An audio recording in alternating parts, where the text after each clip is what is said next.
The most important thing to know is that, like, this bill, whether or not it is enforced, it's meant to scare people. It's meant to scare us out of doing what we've been doing, boycotting and divesting particularly. It's meant to scare organizations out of supporting students that want to take part in this global movement. I make my living as an IT consultant. I do contracts, and many of them are with the Ontario government. And if this bill passed, people like me couldn't get contracts with the Ontario government. I mean, that's first and foremost a violation of our political rights and rights to free speech. And no matter what you think of BDS one way or the other, I mean, we certainly have the right to advocate for it. Right of freedom of belief is protected in the Charter of Rights and Freedoms, which falls under the Canadian Constitution. So that makes this bill unconstitutional and in violation of the Charter of Rights and Freedoms because it's prohibiting free speech, essentially. Under the guise of combating anti-Semitism, which is a real issue, it's conflating the two and saying that peaceful advocacy for human rights is anti-Semitism, and in reality, this stifles free speech.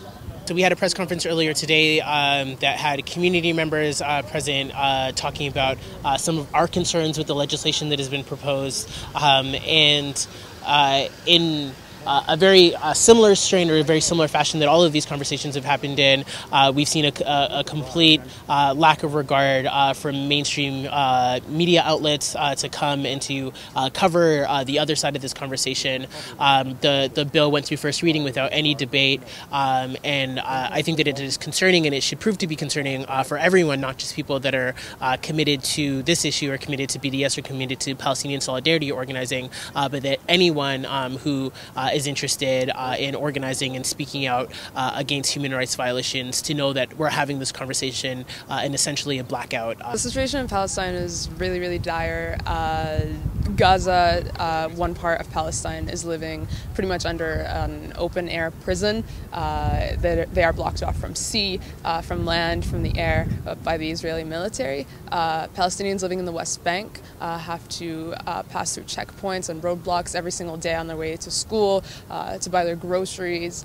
The most mundane daily actions that we take for granted here. So this movement, the BDS movement, is a way to put pressure on the Israeli government where no other tactic has worked.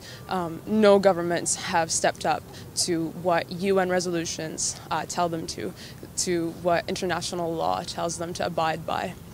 And Israel has not been able to be held accountable by anyone. They've been getting away with everything that they've been doing to the Palestinians, and BDS is a way of holding them accountable. It's a people's movement, it's a grassroots movement, and it's our constitutional right to be able to use it